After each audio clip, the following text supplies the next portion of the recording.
Vladimir Putin আজ Moscow থেকে যে সতর্ক বার্তা দিলেন তাতে কার্যত কেঁপে উঠেছে গোটা বিশ্বের বাজার। তিনি বলছেন, ইরান সংঘাতের জেরে বিশ্ব অর্থনীতিতে যে ধাক্কা আসতে চলেছে তার ভয়াবহতা হতে পারে ঠিক করোনা কালের মতোই বিধ্বংসী। মস্কোয় শিল্পপতিদের এক সম্মেলনে পুতিন সাফ জানিয়েছেন, মধ্যপ্রাচ্যের এই অস্থিরতা কোনো বিচ্ছিন্ন ঘটনা নয়, এটি বিশ্বজুড়ে উৎপাদন ব্যবস্থা এবং পণ্য সরবরাহ বা সাপ্লাই চেইনকে তছনছ করে দিচ্ছে। যে ধীরগতির বিষাদ একসময় কোভিড মহামারী এনেছিল, আজ সেই একই সংকটের দ্বারপ্রান্তে দাঁড়িয়ে মানবজাতি। পুতিনের ভাষ্যমতে এই সংঘাতের সরাসরি প্রভাব পড়ছে জ্বালানি তেল, ধাতু এবং সার উৎপাদনের ওপর। রাশিয়ার প্রেসিডেন্টের দাবি, বিশ্ববাজারের গুরুত্বপূর্ণ এই খাতগুলো এখন চরম অস্থিরতার মুখে, আর এর ফলে হু হু করে বাড়তে পারে নিত্য প্রয়োজনীয় জিনিসের দাম, যা সাধারণ মানুষের নাগালের বাইরে চলে যাওয়ার উপক্রম হয়েছে। তবে কেবল বিশ্বকে নয়, নিজের দেশের কোম্পানিগুলোকেও কড়া হুঁশিয়ারি দিয়েছেন পুতিন।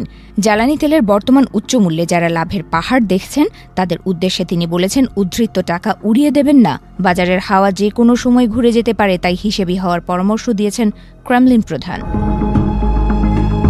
পশ্চিমাদের হাজারো নিষেধাজ্ঞা আর আন্তর্জাতিক চাপের মুখে দাঁড়িয়েও পুতিন কিন্তু দমে যাওয়ার পাত্র নন।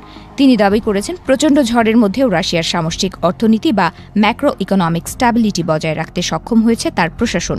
তার মতে অর্থনৈতিক সার্বভৌমত্বই হল রাশিয়ার সবচেয়ে বড় রক্ষা কবচ। এদিকে উত্তাপ বাড়িয়েছে ন্যাটোর সাম্প্রতিক হুঁশিয়ারিও। ন্যাটোর পক্ষ থেকে মার্ক রুটে স্পষ্ট জানিয়ে দিয়েছেন, ইরানকে কোনোভাবেই পারমাণবিক শক্তিধর হতে দেয়া যাবে না। অন্যদিকে পেন্টাগনের গোপন 4 দফা পরিকল্পনার খবর ছড়িয়ে পড়ায় পরিস্থিতি এখন আগ্নেয়গিরির মুখে দাঁড়িয়ে। পুতিন আজকের ভাষণে বিশেষ জোর দিয়েছেন সার্বভৌমত্ব শব্দটির ওপর।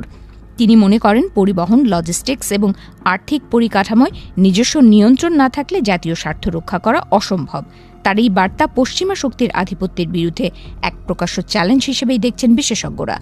করোনা আমাদের শিখিয়েছিল ঘরবন্দি জীবন, আর এই যুদ্ধ হয়তো আমাদের শেখাবে এক দীর্ঘস্থায়ী অভাবের যন্ত্রণা।